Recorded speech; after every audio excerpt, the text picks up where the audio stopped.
Bien, tenemos claro, creo que todos, que uno de los problemas actuales que se está viviendo más en las sociedades occidentales es el problema de la vivienda, haciendo que en 2023 los españoles tuvieran que destinar de media el 43% de su sueldo bruto a pagar el alquiler de su vivienda. Pero además, la crisis no solo consiste en los precios desorbitados, sino también en que se pongan en alquiler viviendas en condiciones hasta insalubres. Esta crisis está motivada por diversas causas, como el aumento de las viviendas de alquiler vacacional o la escasez de viviendas públicas. Y en concreto, es un asunto que concierne especialmente a la juventud, viéndose esto reflejado en manifestaciones que se llevaron a cabo el pasado mes de octubre en todo el territorio español y seguramente la que más conoceréis, la del 13 de octubre aquí en Madrid, en Atocha en concreto. Más recientemente, tras la tragedia vivida en Valencia debido a la Dana que atravesó la región, hemos advertido también cómo es esencial que todo el mundo sea capaz de poseer una vivienda digna, ya que en situaciones como la ocurrida es una cuestión mínima de supervivencia. No obstante, las posiciones en el tema respecto a sus causas y posibles soluciones son varias y excluyentes en varios casos. Por ello, tenemos aquí, para que debatan sobre ello hoy, a Julián Salcedo, presidente del Foro de Economistas Inmobiliarios del Colegio de Economistas de Madrid y del de Urbanismo y Ordenación del Territorio del Consejo General de Economistas de España. Así es. ¿Cómo estás? Muy bien, buenas tardes. Gracias por invitarme y gracias por venir. Creíamos que ibas a ser menos. Y por otro lado tenemos a Eduardo González de Molina, que es consultor de política de vivienda y Research Fellow en el Institute for Innovation and Public Purpose del University College de Londres. ¿Lo he dicho mal? No, muy bien. Y además profesor aquí en la Carlos III. Muchas gracias. Un placer estar aquí. Bien, os explicamos un poco cómo va a funcionar el debate. Vamos a dividirlo en 3 bloques, que será el primero centrado en las causas, el segundo en las soluciones y el tercero lo destinaremos únicamente a vosotros. Seréis vosotros quien dirijan preguntas a los dos ponentes y bueno, ellos tratarán de resolverlas. Empezaremos en cada pregunta, bueno, cada bloque tiene un tiempo determinado, pero empezaremos en cada pregunta dedicándole 3 minutos cada uno a tomar posición sobre el asunto y después ya se llevará más una autogestión del tiempo, pero bueno, estaré yo para moderarlo si vemos que uno habla más que el otro, bueno, iremos viendo. Respecto a quién empieza, hemos hecho hace unos minutos, bueno, hemos tirado una moneda y empezabas tú, ¿no, Julián? Sí, empiezo yo. Perfecto. Pues empezamos el bloque 1 sobre las causas de la crisis de vivienda.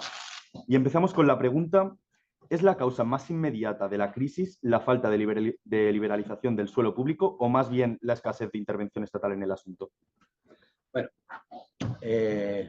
después de haber dado las gracias, arranco. Primero, ¿tenemos un problema de vivienda? Sí. ¿Solo en España? No.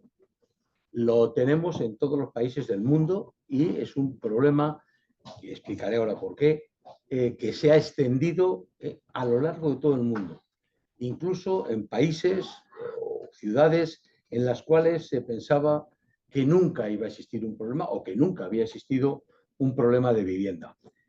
Pero lo tenemos en todas las partes del mundo, en Europa. Digo con frecuencia, Eduardo me ha dicho que él conoce muy bien el tema en Europa. Por ejemplo, siempre se pone como paradigma de la vivienda en alquiler en el mundo y en Europa en concreto, Viena, la capital de Austria, ¿no? Bueno, pues Viena tiene un problema gravísimo. ¿Por qué? No para los que ya tienen vivienda en alquiler, los que la tienen, en partes céntricas de la ciudad, viviendas que están perfectamente conservadas por la municipalidad o por los entes, digamos, estatales que son los dueños y titulares de ella, con más del 60%, casi el 70% de las viviendas de titularidad pública, ¿no? El problema es los que no tienen una vivienda en alquiler, porque están apuntados en una lista de espera y se tiran años en conseguir que les den una vivienda de esas. Mientras tanto, tienen que irse a una vivienda de titularidad privada en la cual pues ya no pagan esa renta, digamos, bonificada del ayuntamiento, de la titularidad pública, ¿no? Eso es Viena, pero tienen el mismo problema en Berlín, por poner un ejemplo, ¿no? A pesar de que hay un gran parque público de vivienda y, como sabemos, pues el 50% de la población vive en régimen de alquiler. Reino Unido también lo tienen en otros países allende nuestras fronteras, como China, Japón, ya ni os quiero contar, en Tokio, ¿no? Lo que ocurre. Nueva Zelanda, Australia. Yo he estado, no digo he vivido, en algunos sí, en todos esos sitios. Tiene un verdadero problema. Voy a centrarme en España. No solo somos nosotros, es todo el mundo. Dos, ¿en España es toda España? Tampoco. Solamente son las grandes ciudades. En ciudades más pequeñas, no me atrevo a decir en pueblos, entended por ciudades más pequeñas las de menos de 50.000 habitantes, que es una de las fronteras que marca normalmente la legislación, todas las ayudas o acuerdos que se adoptan, dice, para poblaciones de más de 50.000 habitantes o para poblaciones de menos de 50.000 habitantes, ¿no? Iros fuera de lo que sería el Madrid metropolitano. El Madrid metropolitano abarca más allá de Guadalajara, más allá de Toledo, o por lo menos Guadalajara, Toledo. Eso es el Madrid metropolitano. Hoy se debate si hablamos de megaciudad o hablamos de metrópoli, ¿no? Madrid es metropolitano. Pero en cuanto salgáis de ahí y os vayáis lejos de las grandes ciudades, os encontraréis con que el problema de la vivienda no existe. El problema de la vivienda en alquiler no existe. Se encuentra y se encuentran por 300 euros al mes y probablemente no hay quien quiera alquilarlas. Pero en las grandes ciudades sí. ¿Por qué? Es de alguna manera lo que preguntabas, ¿no? Hay varias razones. El primer factor que hay que tener en cuenta es el demográfico, la demografía. La demografía es la que es. Mueren más españoles que nacen, cada vez hay más hogares unifamiliares, unipersonales o modelos distintos a los que teníamos. Que nadie me interprete mal, pero el primer factor demográfico se ve influido también por la inmigración. Hay que ponerle números para que no parezca que esto tiene ningún sesgo, ¿no? Más de 3 millones de inmigrantes han llegado a España de 2019 a 2024. Por tanto, si se crean al año aproximadamente 250.000, en ocasiones 300.000, en la proyección que hace el Instituto Nacional de Estadística es que se crearán 330.000 hogares de aquí a 2040. Por tanto, y solo producimos menos, unas 100.000 viviendas nuevas, pues está claro que no sé si esa inmigración o esa nueva población que ha cambiado el modelo de familia, es una realidad aquí y en todo el mundo también, pues necesita hogares. Entonces, claro, 3 millones, si la media de hogares de personas por hogar en España está en 2,5 y bajando, pues para 3 millones de inmigrantes, suponiendo que vengan 2,5 por hogar, que vienen 1 por hogar, pues se necesitarían 2 millones, 1,5 millones, 2 millones de viviendas, más los hogares españoles que se crean. No hay vivienda para todos. No hay vivienda para todos. Es imposible producir ese volumen, ese tamaño de vivienda. Es decir, cuando se deciden, y aquí vamos a hablar de vivienda, pero se deciden políticas de un Estado o de una comunidad autónoma, hay que pensar en todas sus consecuencias. La gente que viene, los que nacen, los nuevos hogares, necesitan sanidad, necesitan educación y necesitan una vivienda. Pero las viviendas, creo que es una de las cosas en las que estamos de acuerdo Eduardo y yo, no se hacen en 24 días ni en 24 meses. Tarda mucho más tiempo y ahora podría ligarlo con eso de la liberalización o la falta de suelo público, ¿no? Termino. Demografía, inmigración, nuevos modelos de hogar, no me tengo que decir, de familia, y 4, también hay que tener en cuenta, lo diré, el efecto atracción que tienen las grandes ciudades.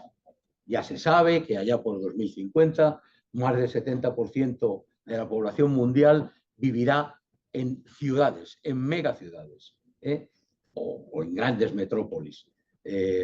Por tanto, hay un efecto atracción. Estamos en Madrid, es lo que mejor conocemos todos, conoce muchos países, pero conocemos todos. Madrid tiene un efecto de atracción, todo el mundo quiere vivir en Madrid, todo el mundo quiere trabajar en Madrid. Las mejores universidades, con la excepción de algunas en otros lugares, Cataluña, por ejemplo, están en Madrid. Los trabajos más interesantes, mejor remunerados, con más, digamos, carrera profesional, están en Madrid. Y Madrid es la ciudad más cara de España. También en vivienda. Esos son los factores. ¿Que hay que ponerle solución? Claro, y lo tenemos que intentar, ¿no? Preguntabas tú, ¿es consecuencia de la falta de liberalización de suelo público o bien la escasez de intervención estatal en el asunto?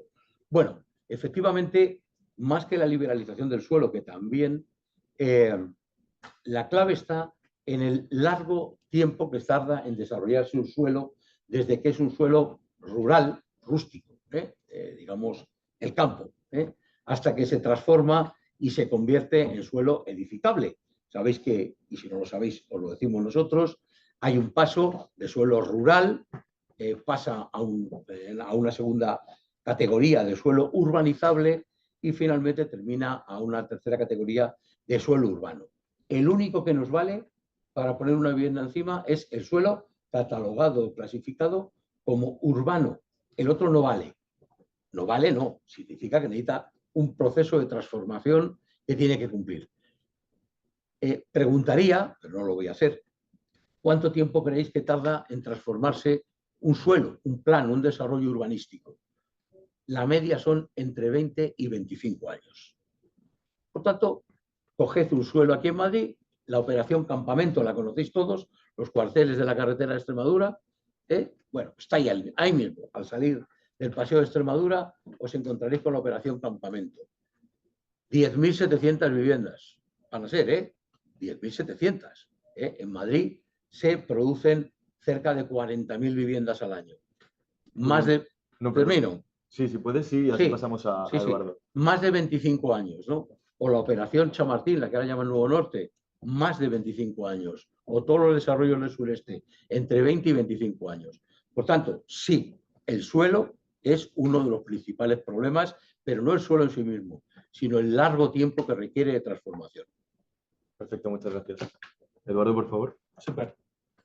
Muchas gracias de nuevo. Para mí es un enorme placer estar aquí con vosotras y con vosotros, tocando un tema que no sé cuántos de vosotros estáis ya viviendo de alquiler o cuántos todavía estáis en casa de vuestros padres, ¿no? Me imagino que habrá una mixtura, pero que sufrís vosotros al igual que sufro yo. Yo tengo 10 años más de media que vosotros, aproximadamente, y os puedo decir que pese a que laboralmente mal no me ha ido, mi mayor problema es el acceso a la vivienda. O sea, yo a día de hoy, pese a tener varios trabajos, tener 2 carreras, tener un máster, tener varios idiomas, haber estado fuera, a día de hoy todavía comparto piso, ¿sí?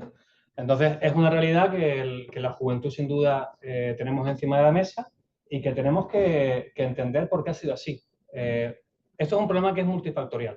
O sea, aquí no podríamos hacer populismo de el responsable es o es esta política. O sea, que yo creo que ahí él y yo, Julián y yo, compartiremos, ¿no? Yo quiero hacer, no me quiero enrollar, porque si no nos podemos enrollar mucho. Quiero, como con pinceladas, dar sucintamente, para mí, los elementos sustanciales de cómo hemos llegado hasta aquí, ¿no? O sea, las soluciones ya las discutiremos luego. Claro. Vamos a discutir sobre las causas, que es el tema, ¿no? Yo diría, así como primer frame, primera frase que enviaría es que estamos ante un fracaso del Estado, pero también ante un fracaso del mercado. Es decir, aquí la intervención pública durante los últimos 40 años, o 60 si cogemos la época del franquismo, la intervención fuerte pública que ha habido, porque yo discutiría la pregunta habla de escasez de intervención.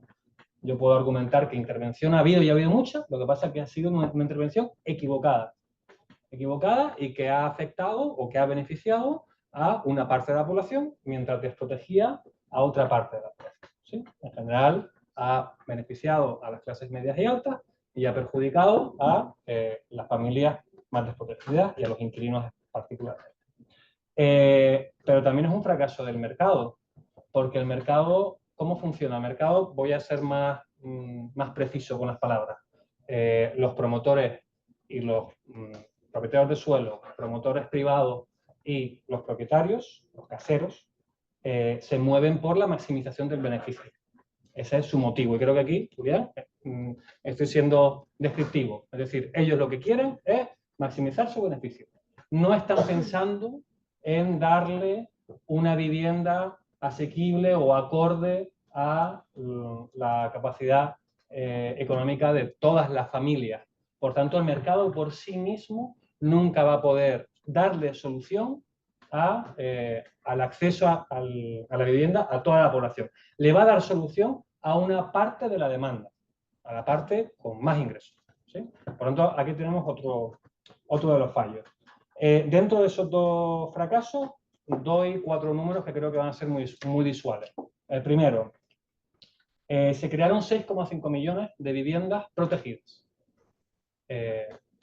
No me voy a poner aquí exquisito, pero protegido no es lo mismo que público.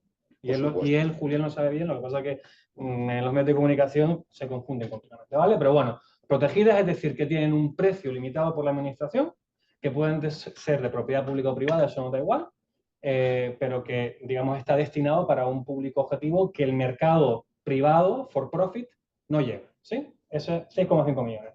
¿Cuál ha sido el gran pecado capital que hemos tenido durante este tiempo? Que esas viviendas se descalificaban, es decir, se privatizaban, pasaban al mercado privado, dejaban de tener ese precio limitado, pese a todas las ayudas, suelos, subvenciones fiscales, todo lo que podemos, que se metió ahí para que promotores públicos y privados construyeran las 6,5 millones.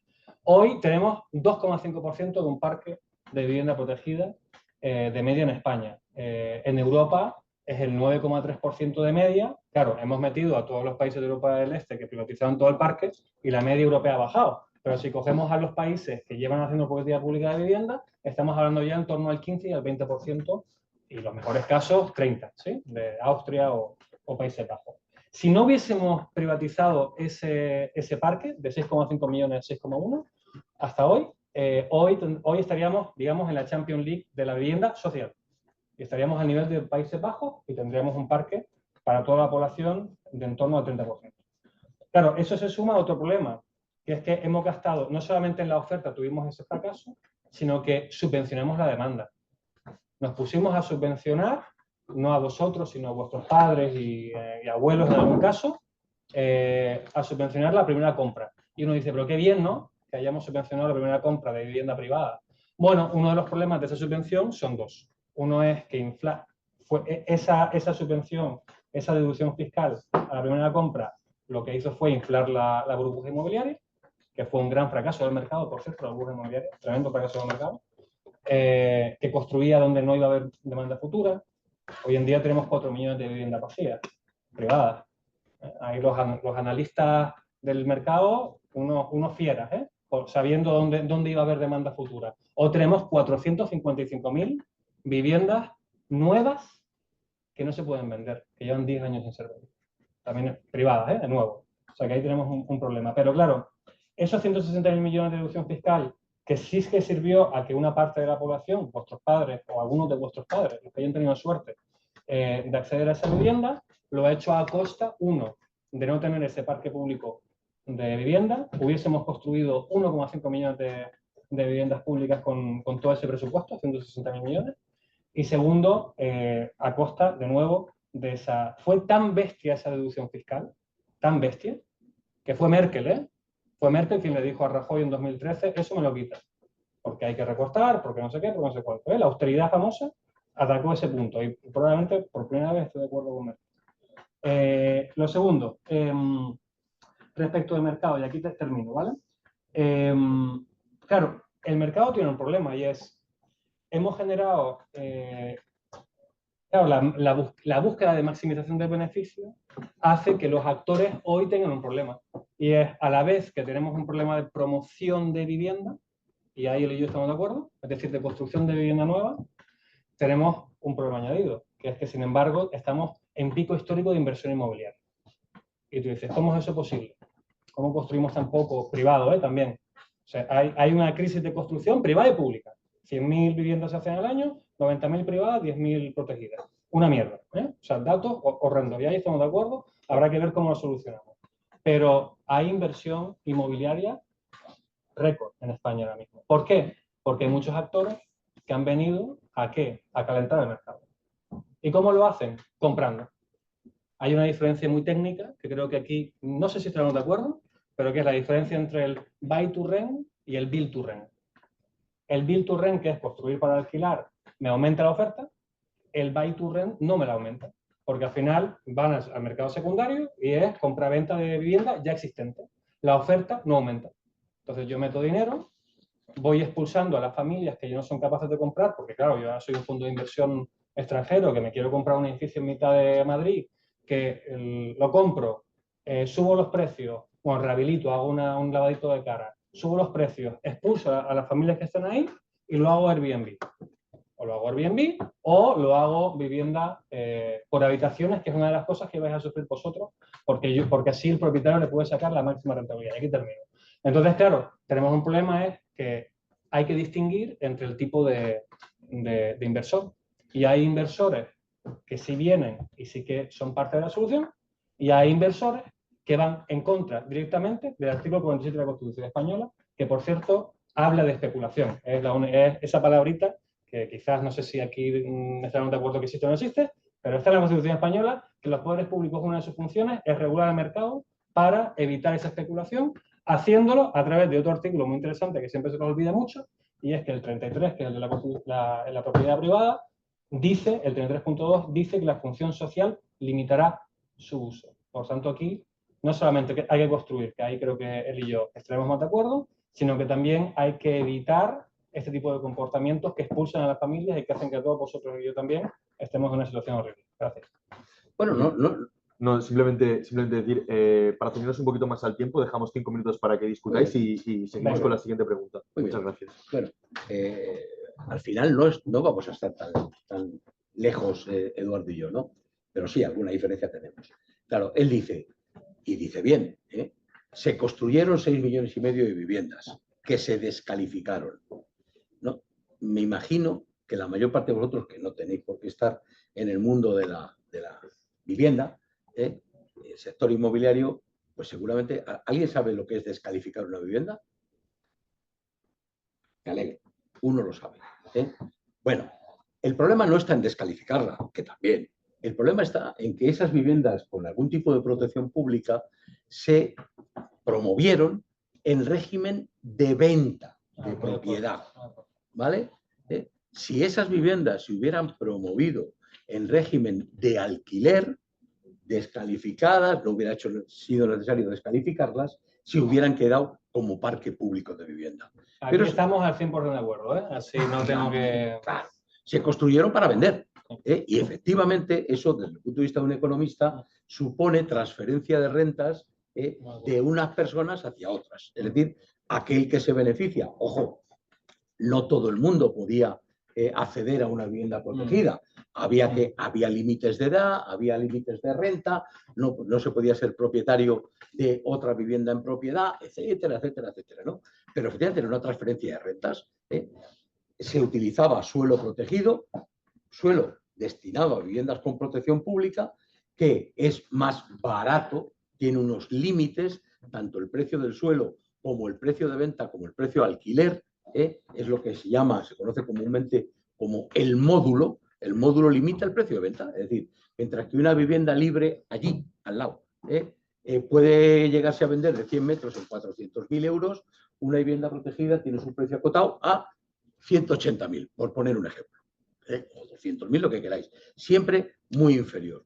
Entonces, claro, el problema no fue que se hicieran 6,5 millones de viviendas con protección pública. El problema es que, como no se le ocurrió a nadie, y eso me permite hablar de que el Estado español, el que sea, el gobierno, los sucesivos gobiernos que ha habido, no han tenido nunca una verdadera política de vivienda.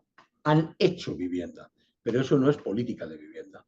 Y si han tenido alguna política de vivienda, ha sido una política de vivienda errática y errónea. Hay que recordar que los planes estatales de vivienda, que son cuatrienales, hay los 3 últimos planes de vivienda, por tanto 12 años, estamos en el 24, desde el 12, todavía no habíamos salido de la crisis, tomaron una decisión aparentemente muy positiva, y es: dejamos de dar ayudas a la propiedad, a la compra de la vivienda, y lo pasamos todo al alquiler. Por tanto, todas las ayudas van destinadas al alquiler. Fenómeno, qué bien. Ya, oiga, pero oiga, usted tiene que pensar cuáles son los efectos que va a tener. Lo que consiguieron fue desplazar. Os recuerdo que teníamos un 15% de vivienda en alquiler y ahora estamos cercanos al 20 o 22% de vivienda en alquiler. Algo hemos crecido, insuficiente con respecto a otros países, pero hemos crecido. Pero alguien tiene que pensar que si gracias a una norma, una decisión estatal, voy a provocar que una gran parte de la demanda se traslade al alquiler, ¿ha pensado usted si hay oferta suficiente de vivienda en alquiler? ¿Qué consecuencias va a tener esta decisión? No se pensó, se hizo y ya está. Claro, esto conllevó que cuando hay mucha más demanda de una vivienda en alquiler que oferta existente, lógicamente lo que hace es que suben los precios. Subieron y han subido de forma exagerada. Pero os tengo que decir una cosa. No sé si discreparemos ahí, Eduardo y yo. Es verdad que una parte del problema está en el elevado precio de la vivienda. En algún momento recordadme, si tengo tiempo, que os diga cómo se determina la renta, el alquiler de una vivienda, cómo se fija el alquiler en términos económicos, pero hay que tener en cuenta que además de ese factor, ¿qué estaba diciendo? Bueno, lo de la vivienda en alquiler, ¿no? Se orientó todo ahí sin pensar qué consecuencias iba a tener. Todo el mundo se fue, pero, sí, ya recuerdo. La pregunta es, el alquiler de una vivienda es función de varias cosas, una de ellas, la inversión que hay que realizar en ella. Vuestros padres, como aludía Eduardo, tuvieron que soltar 100.000 euros a lo mejor, o 60.000, no lo sé, en comprar una vivienda que hoy vale 300.000. La riqueza ha crecido. Pero, efectivamente, una cosa, el precio del alquiler es función de la inversión que hay que realizar en ella, pero también es función del riesgo que conlleva alquilar. Es una inversión y como tal inversión, el propietario no es un especulador. Quiere sacar, al principio de su intervención, habló de la rentabilidad. ¿Pero la especulación existe o no? Ahora voy, maximizar el beneficio. Bueno, no siempre es el único objetivo, ¿verdad? Muchas veces lo que se quiere tener es una renta sostenida en el tiempo, no tanto la mayor renta posible. Pero lo que no se quiere tener es riesgo. Y ahora hablaré de especulación. Pero tened en cuenta una cosa, el alto precio de la vivienda, que lo es, el alto precio del alquiler, que lo es, y la inaccesible, tiene dos componentes. Y tenéis que pensar en ello, tenemos que pensar. ¿Es que es muy cara la vivienda, es muy caro los alquileres? ¿O los salarios que perciben los españoles, los ciudadanos, son demasiado bajos? Pues ambas cosas. Pero la renta del ciudadano español es demasiado bajo para acceder a los precios que tiene la vivienda. Pasamos, si quieres, a Eduardo y así cerramos esta primera pregunta. Bueno, lo primero es que empiezo por los acuerdos, ¿sí? Muy de acuerdo con Julián sobre digamos, esta política de vivienda, que es curioso, fue una política de vivienda que ahí, que vino heredada del franquismo, vino de Arrese, que fue el primer ministro de Vivienda de España, 56, y que cuando llegó la democracia no pasó por ahí, no hubo transición en política de vivienda, y aquí Partido Popular y Partido Socialista, hay que decirlo, los dos participaron de este enorme fracaso, ¿sí? Voy a poner alguna excepción porque es importante, aunque ya sé que estamos en Madrid, pero no todo es Madrid. Claro. El primer gran comunidad, gobierno, si quieres, que empezó a entender esto y a cambiar la dirección fue País Vasco. País Vasco en 2003. ¿Sí? Y que ahora está empezando, y es una discusión que tendremos ahora luego en la solución, el País Vasco y luego Cataluña en 2007 tuvo también, la ley catalana de 2007 del derecho a la vivienda estuvo muy bien.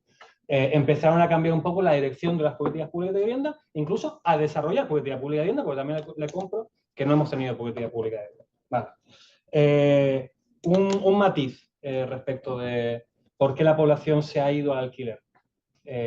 Yo diría que comparto que puede ser que el sector público haya ahora empezado a impulsar vivienda de alquiler en lugar de propiedad protegida, pero respecto, como empezó en 2013, lo que ha hecho es tan poco, no es el principal factor que ha determinado que ahora tengamos una mayor proporción de inquilinos. Lo es por la crisis inmobiliaria que tuvimos en 2007 y 2008, que fue una monumental crisis de mercado, monumental, aquí en más países. Y que esa crisis de mercado lo que ha hecho es, claro, tenemos una contradicción, que es Una de las explicaciones es que pese a que crecimos en la oferta de vivienda privada, se creció durante el periodo de la burbuja, la década esta previa a 2007, se creció 5 millones de viviendas, éramos en la Champions League de la construcción no sé qué, no sé cuál, que es lo que ahora todo el mundo dice que la gran solución es volver a construir en cualquier lugar, de cualquier manera y cualquier tipo de vivienda.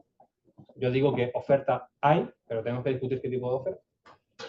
Pero claro, esa creación de esa vivienda que era de propiedad se hacía con el impulso no solamente de la deducción fiscal que mencioné antes, sino que de unos bancos privados que también tenían su objetivo de maximización de beneficios y que lo que daban era créditos hipotecarios de 100 y 120%. Entonces, claro, una vez tú dices, oye, es que esta situación me va a generar una macrocrisis en todo el país, que fue lo que ocurrió en 2008. Entonces, llega Europa con las directivas de crédito que tú conoces bien y dicen, ahora ya solo se puede dar un crédito del 80%. Eso fue lo que derivó que ahora tengamos mayor población yendo al alquiler. Ahora, aquí añado un dato más. Hemos generado una cultura inmobiliaria en donde alquilar es de tontos. Alquilar es de tontos. Y es lo que decía el sector inmobiliario y lo que ha hecho la parte política. Alquiler es de tontos, es tirar el dinero. Lo habrás escuchado muchas veces.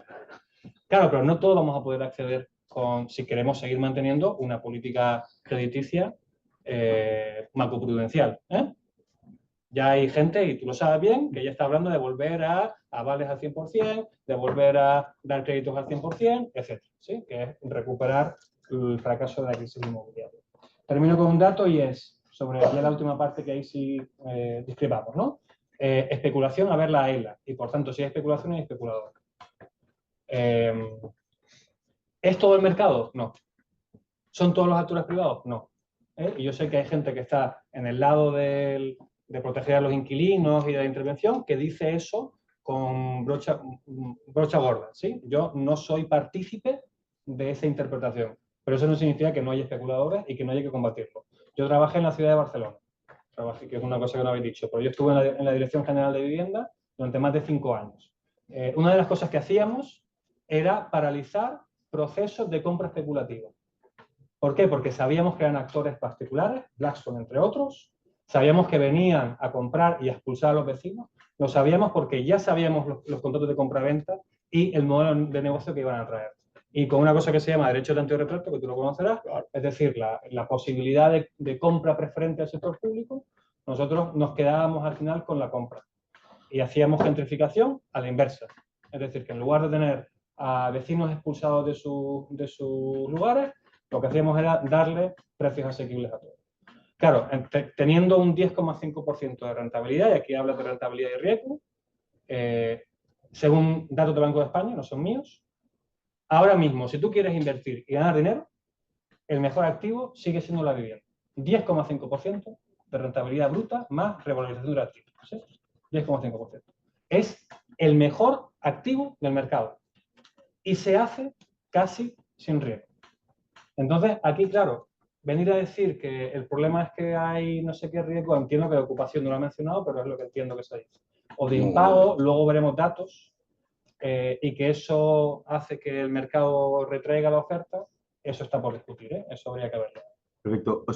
Si os parece bien, omitimos la pregunta 2 que teníamos planeada y pasamos directamente a las soluciones, que creo que es lo más interesante, y bueno, y después también a las preguntas del público, que entiendo que muchos querrán participar. Así que, pasando al bloque 2 de soluciones, quería empezar, si queréis esta la respondemos más brevemente y así pasamos a lo demás, pero aunque principalmente la competencia en la regulación de materia de vivienda corresponde a las comunidades autónomas, es el Estado el que regula las condiciones básicas de los derechos y deberes recogidos por la Constitución, donde estaría el derecho a una vivienda digna, que has mencionado, recogido en el artículo 47. Además, posee competencias exclusivas como la coordinación de la actividad económica o la concesión de beneficios fiscales.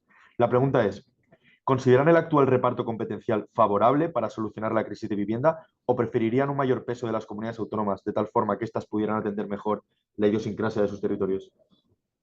Creo que empezaba Eduardo, ¿no? Sí, es que es una pregunta muy complicada porque va a un tema que no podemos cambiar, que es la distribución competencial en España. O sea, por decir, todos podemos decir muchas cosas, pero eso es algo que está en el lado duro de la Constitución, que habrá que hacer una reforma constitucional que no hay visos para nada de que haya mayorías para ello, y por tanto tenemos que, como ahora que me entendéis porque estamos en la universidad, yo se lo daba como una variable independiente, variable que yo no puedo tocar, porque no es políticamente factible a día de hoy. Lo que sí hace falta es mayor colaboración. Es decir, dado que yo no puedo cambiar las competencias son un desastre. Yo le llamo competencias confusas, ¿sí? Porque, bueno, los municipios importan, porque son los planeadores urbanísticos que tienen suelo, las comunidades autónomas importan, porque en teoría tienen la competencia exclusiva del asunto, y el Estado importa porque tiene las normativas más macro y más de ordenación de los contratos civiles y ordenación general de la economía, ¿no? De acuerdo a los españoles y todo ese paquete. Claro, yo creo que lo que tenemos que llevar es un consenso de país. Para mí esa es la pregunta del millón. Y ese consenso de país tiene que hacerse aprendiendo de Europa y aprendiendo de los mejores casos europeos, como el caso de Viena, de Helsinki, etcétera, que luego me meteré a hacer alguna apreciación. Ya hay algunas comunidades autónomas que están en esa dirección.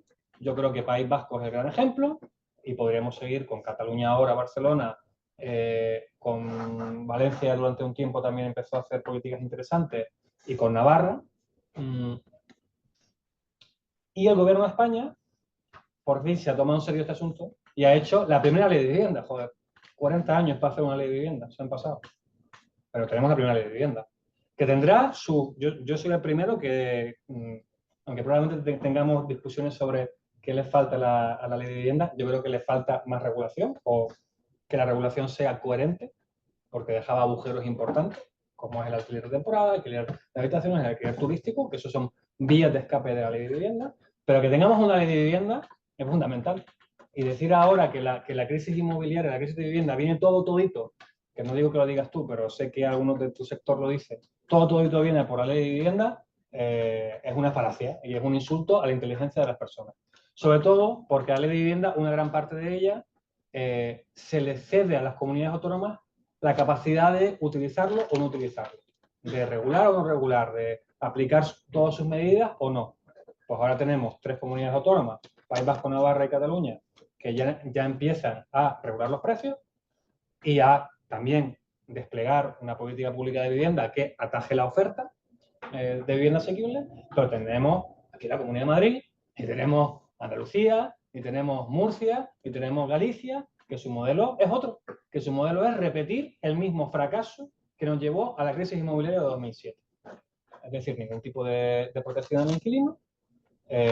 La vivienda protegida que se hace se descalifica al poco tiempo y, por supuesto, no se regula en el corto plazo y se deja a las familias al albur del mercado. Muchas gracias. Muy bien. Voy a volver medio minuto. Te prometo que medio minuto atrás, ¿no? Eduardo ha dicho Blackstone. ¿Todo el mundo sabe quién es Blackstone? Un fondo de inversión americano, el mayor fondo del mundo. Mueve una inversión superior al PIB español. Esto es lo que es, ¿no? Es lo que se conoce con frecuencia como fondo buitre, que no es fondo buitre. Pero bueno, en cualquier caso, se puede denominar de varias formas, pero no fondo buitre ni fondo especulativo, ¿no? Pero sí que es un fondo de inversión. Claro, dice Eduardo su experiencia en Cataluña, lo que compró con derecho de tanto y retrato. Eduardo, sí, espero que también estemos de acuerdo que desde 2008 hasta 2013, 2014, el mercado inmobiliario estuvo seco. No se hacía ninguna operación, daba igual el precio. Nadie compraba y nadie vendía un inmueble. Tuvieron que venir, afortunadamente, los fondos de inversión, esos que llaman más que buitre, yo prefiero llamarles oportunistas, o distrés, pues viene un fondo oportunista o distrés y compra. Gracias a ellos consiguieron reactivar el mercado de vivienda, pero fijaros que duró la reactivación, el mercado inmobiliario, o sea, la vivienda, duró desde 2008, que estalla la crisis, hasta 2013-14, que es cuando esto empieza otra vez a moverse. Si no llega a venir esa avalancha de inversión, distrés, oportunista, claro, compraron con descuentos del 50%. Claro, eso es oportunista, evidentemente, ¿no? En un momento en que nadie quería comprar un activo inmobiliario, ¿no? Por tanto, ojo, estos fondos de inversión son absolutamente necesarios. Os diré que existen bastantes graduaciones de fondos de inversión. Empieza por los oportunistas o distress y termina en lo que se llama un fondo core. Es decir, los primeros cogen oportunidades con un descuento del 50% superior y lo sueltan transcurrido un periodo muy corto. Los core ya juegan con rentabilidades del 6, del 7 o de lo que sea. Por ciento, desde luego no llegan al 15 ni al 20%, porque su negocio es estar ahí metidos durante un cierto tiempo, ¿no? Ha dicho también, es muy oportuno, Eduardo, lo de una rentabilidad bruta, ha matizado perfectamente, del 10,5%. La rentabilidad bruta, ¿qué es? No es nada. Ahí sí hay que quitarle los gastos. Yo soy economista. Entonces, hay que quitarle los gastos de mantenimiento y conservación de la vivienda, el IBI, el seguro, la cuota de la comunidad de propietarios, todos los gastos que lleva inherente en la vivienda, incluido otro que es la financiación, porque o bien ha pedido un préstamo para comprarla, o bien está incurriendo en un lucro cesante, ¿vale? En vez de tenerlo en vivienda, en otro sitio. Cuando uno le deduce a la renta bruta o a la rentabilidad bruta todos estos gastos necesarios, la rentabilidad neta de la vivienda se queda en el entorno entre el 4, 4,5, 5%. Antaño era del 2, 2,5%. ¿Está mal el 4,5%? No. ¿Es más lo que dan inversiones financieras? Sí. No es el 10,5%, es menos de la mitad, ¿no? Competencia entre comunidades autónomas, que no quiero que se me vaya. Bueno, es el objeto de una tesis mía, doctoral, ¿no? Por tanto, me la conozco. Luego me la envías y me la leo. Vale, te la mando, por supuesto. Las competencias son exclusivas de las comunidades autónomas en materia de vivienda, urbanismo y ordenación del territorio, siempre y cuando así conste en sus respectivos estatutos de autonomía. Consta en Madrid, en Cataluña, en Valencia, en prácticamente todas las comunidades autónomas, menos en Melilla, de sociedades autónomas, consta. Y el Estado lo único que tiene es lo que se conoce como solo pueden normar, o sea, dictar normas en materia de lo que se denomina legislación básica. Es decir, esta es común para todos. Pero no es verdad, no es común, Eduardo. ¿Por qué? Porque tenemos 17 leyes de vivienda, 17 leyes de urbanismo. Y el contrato de alquiler es... No, si no hablo de alquiler. Yo estoy hablando de normativa en materia de vivienda, urbanismo y ordenación territorial. 17. No son iguales ninguna. Por lo tanto, la legislación básica del Estado se ha quedado en nada. Es decir, es en el mercado privado. Sí, claro. Es un supuesto teórico, porque en la práctica hay 10. Podríamos discutir también tú y yo si efectivamente en un tamaño de mercado como es el español tiene sentido que haya 17 mercados o sería mejor tener un mercado único. Yo creo que siempre es mejor un mercado único, sin que eso suponga quitarle competencias a las comunidades autónomas. Las comunidades autónomas... Bueno, eso es un oxímoron. Bueno, sí. O una cosa o la otra. No, yo no defiendo, no me quiero meter en eso. No, pero... si yo lo voy a decir muy claro. O sea, si hay una sola normativa para todo el Estado, entonces no hay competencia de la comunidad autónoma. He dicho legislación básica. Legislación básica. La legislación básica estatal es prácticamente nula. Se salta la legislación autonómica, la sobrepasa tradicionalmente, ¿no? Esto ha ocurrido con la ley de vivienda que ha referido, ¿no? Entonces, ¿qué es lo que ocurre? Sería mejor un mercado. Pero es que además, en muchas ocasiones, a pesar de que tienen sentencias en contra del Tribunal Constitucional, que desde luego no es un ejemplo para nada, en este caso no es un ejemplo de independencia jurídica, en mi opinión, y lo mantengo y lo mantendré, ha fallado contra la mayoría de las leyes de vivienda autonómicas. ¿Por qué? Porque una parte, no digo la más importante, una parte de su articulado excedía sus competencias. Por ejemplo, en materia de expropiación temporal de uso de viviendas, porque ahí solamente rige, o debería regir, y así lo ha dicho el Tribunal Constitucional, la ley de expropiación forzosa, que es de carácter estatal y no puede ser suplida por legislación autonómica. Entonces, el tema es muy complejo, pero lo que tendría que haber, en lo que estoy absolutamente de acuerdo con Eduardo, es en lo que él ha llamado consenso. Cualquiera que me busque en Internet, en LinkedIn, en artículos publicados, en los medios en los que intervengo, verá que vengo hablando hace más de no sé, 5, 6, 7 años, digo desde que nos recuperamos en 2014, de que es imprescindible un pacto de Estado por la vivienda. Pacto de Estado. Da igual el partido político que gobierne, la comunidad autónoma, quién la gobierna. O nos ponemos todos por consenso y hacemos un pacto de Estado. Y un pacto es eso. No va a satisfacer por entero a ninguna de las dos partes. Es la única forma. Y hay que pensar, esto lo habíamos dicho antes de empezar aquí a hablar en público, hay que pensar en largo o muy largo plazo. A corto o a medio plazo no tiene solución. Podemos poner parches. ¿Queréis que pasemos a la siguiente Sí, pregunta? venga, pasamos. Perfecto, pues pasamos ahora a uno de los temas que quizás sean más esperados y más interés puedan suscitar. Y es, ¿qué hacemos en España para mitigar la crisis?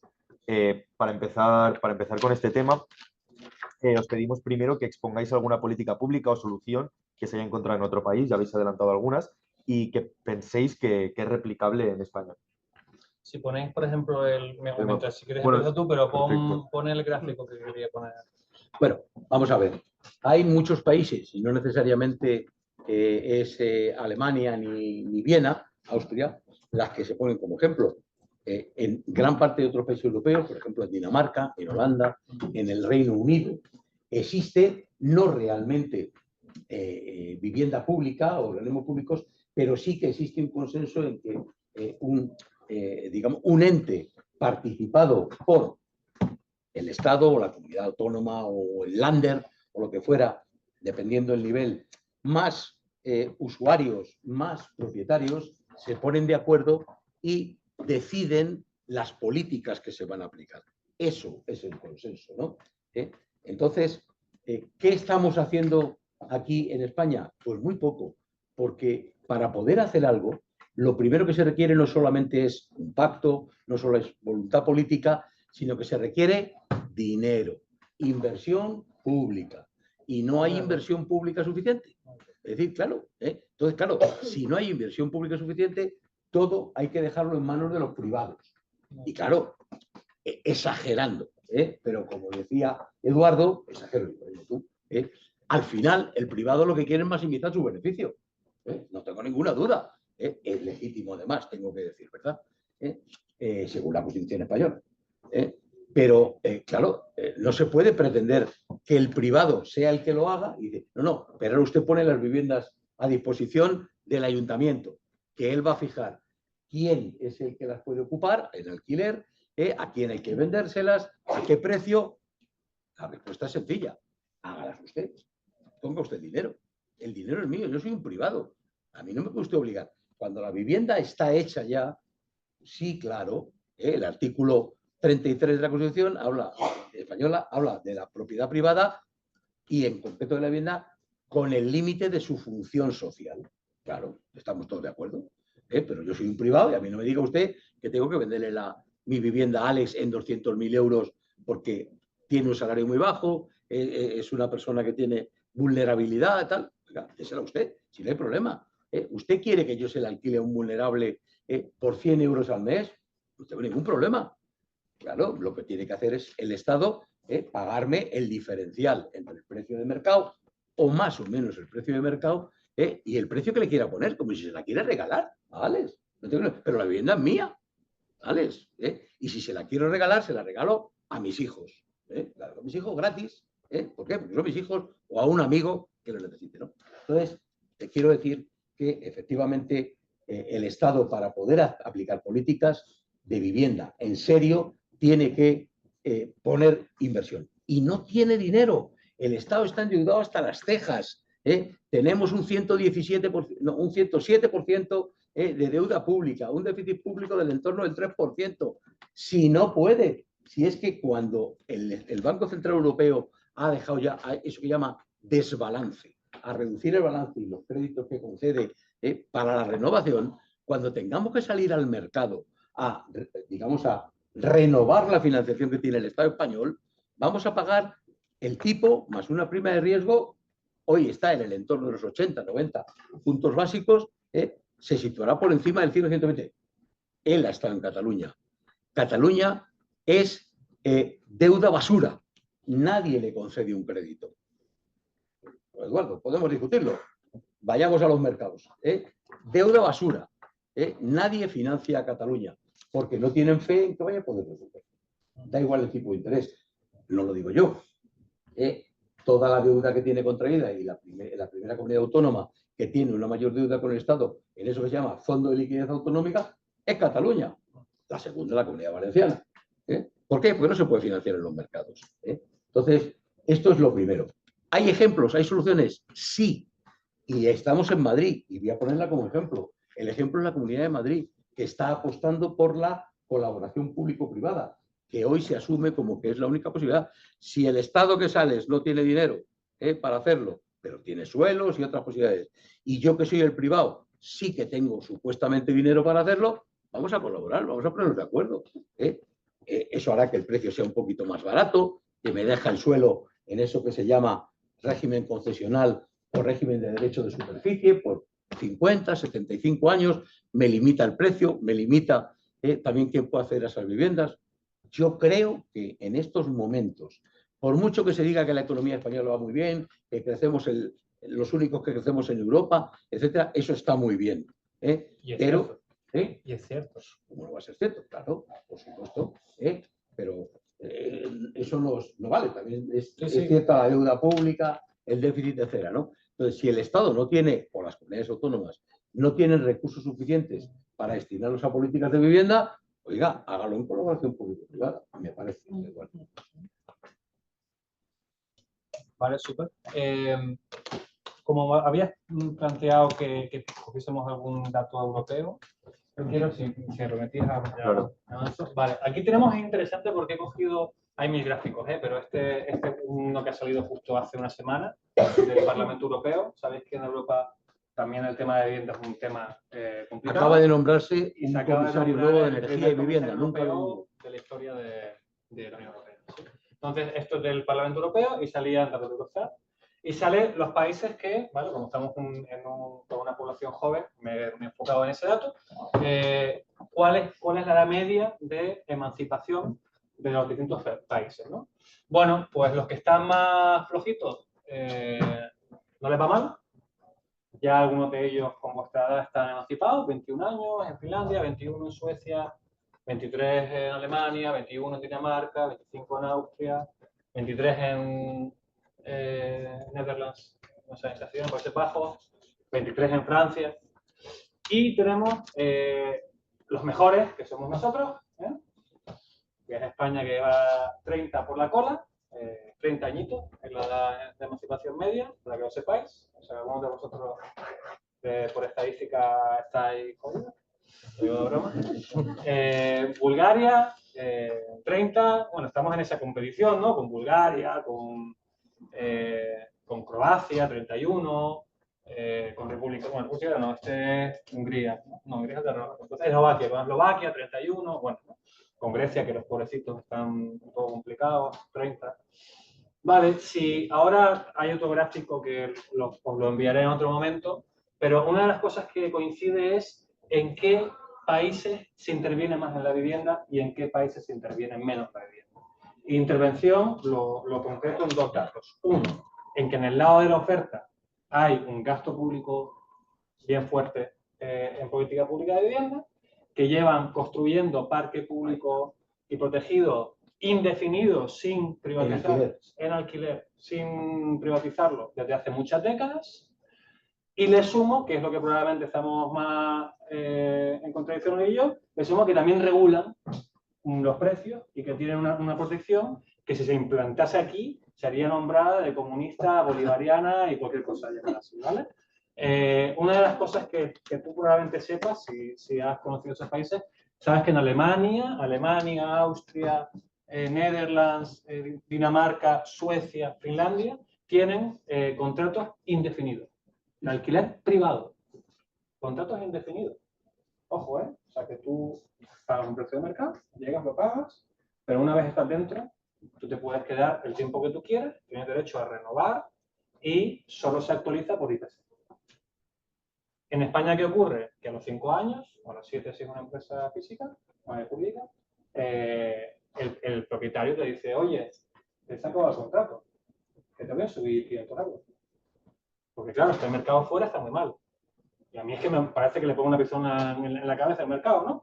Y yo, claro, yo lo siento, estoy jodido, aunque probablemente siga, aunque siga ganando dinero con el modelo de contratos indefinidos, yo quiero actualizar los precios de mercado y que, por tanto, todos los inquilinos se coman las subidas de precios que hay por el fracaso del mercado y el fracaso del Estado. Entonces, claro, en estos países tienen contratos indefinidos. Vamos, se plantea aquí un contrato indefinido en España y ya te digo yo lo que opina muchos compañeros y en eso creo que estamos de acuerdo, ¿vale? Pero eso existe en estos países tan bolivarianos como los países nórdicos, ¿sí? Entonces, claro, yo creo que lecciones las justas. O sea, el camino ibérico de construir el parque, yo creo que no es. Por cierto, no somos los únicos. Todos tenemos un gran parque público de vivienda. No somos los únicos, ¿eh? Los irlandeses también han hecho políticas parecidas a la española. O sea, que aquí esto es la cosa muy de España, somos diferentes, ¿no? Irlanda hizo lo mismo y ahí tenéis el resultado. Y la crisis en Dublín es de AUPA. Sí, sí. La crisis inmobiliaria fue de AUPA, ¿eh? Con un modelo puramente privado, sin ningún tipo de regulación, todo propietario. ¿Qué hacemos? Corto y largo, ¿no? En el largo voy a empezar por ahí porque creo que en ese punto estamos más de acuerdo de lo que yo me esperaba inicialmente. Si quieres, me pongo de otro lado. Me alegro, lado. si quieres te pongo de otro lado. Pero me he encontrado compañeros, digamos, de tu entorno que no son que tienen otra mirada, ¿eh? Claro, en el largo necesitamos ese gasto público mínimo, 1% del PIB, yo digo, por lo menos para invertir al principio. Hay una cosa, y yo lo sabe bien, la política pública de vivienda, gran parte de ella no es un gasto, es una inversión. Y se paga por sí misma.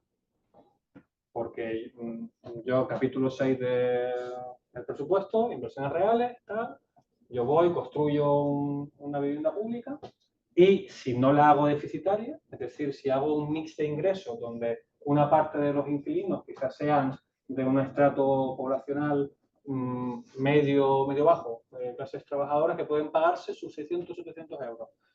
Otra parte de la vivienda la hago más para gente más humilde y una parte como muy de exclusión social. Yo hago los números y eso me va dando unos ingresos. Entonces, una vez yo he pagado los créditos iniciales, porque yo construí la vivienda con crédito promotor, ¿vale? Una vez yo he pagado los costes financieros de construcción, esa vivienda me empieza incluso a dar dinero. Eso pasa en Viena. En Viena, todo el parque ese que construyeron de hace 100 años para acá, ahora mismo se paga solo. Entonces, lo interesante es que, claro, al ser una inversión y no un gasto, si invertimos ahora mucho, sabremos que a futuro va a ser una cosa inteligente que hagamos como país, porque nos vamos a quedar con un activo, con un patrimonio público, que es la gran herencia universal. Porque aquí hay dos tipos de familias, si las dividimos. Los que vais a heredar de manera privada, porque la lotería del mundo os ha dicho que, coño, vuestro padre, qué suerte, tiene una propiedad en Madrid y os la puede heredar, y probablemente la crisis inmobiliaria no sea tan grave para vosotros, y los desheredados, los que tendréis una vivienda para recibir cuando fallezca lamentablemente vuestros padres, pero que una vez haya fallecido, pues vosotros no tendréis y seguiréis inquilinos, digamos, de por vida. Entonces, la gran herencia universal para todos es tener un parque público de alquiler enorme y que por fin podamos tirar por ahí. Para eso hay dos medidas. Una es la colaboración público-privada, la compra. Ahora voy a detallar cómo, para mí. Y otra es con impuestos. Entonces, claro, el sector privado dice mucho, no, claro, es que no me pueden hacer cargar a mí la responsabilidad de solucionar esto. Bueno, tú con tus ingresos, yo creo que una parte de la solución tiene que ver justamente con ese aumento de gasto, que estamos de acuerdo en ello, pero se tiene que hacer vía incremento de impuestos, evidentemente, a las familias más altas. Por cierto, no es ninguna cosa que me haya inventado yo. El caso de Viena empezó su construcción de parque en 19 con un impuesto. Pero se financió ¿con qué? Con un impuesto a la riqueza. Vale, perfecto. Última cosa del largo. Fíjate que muy de acuerdo contigo con el dato de que hay que colaborar con el sector privado también. En Barcelona, sí, cuando yo estaba en Barcelona, mi alcaldesa era Colau, que algunos dicen que es la más comunista de todas las comunistas habidas y por haber. Pues hicimos la empresa público-privada más grande de España. Mixta, una empresa mixta. El modelo era distinto, no era concesional, era institucional, Se generó una empresa que tenía el 50% de capital privado, 50% de capital público. Los riesgos y los beneficios se compartían, cosa que en el caso del Plan Vive eso es discutible, y ponían capital ambos. Ahora, ¿qué beneficios tiene que tú tengas en el Consejo de Administración? Esto es muy técnico quizás, pero creo que es importante en la discusión. ¿Qué beneficios tiene que tú tengas al sector público dentro del Consejo de Administración de una promotora que hace vivienda social asequible?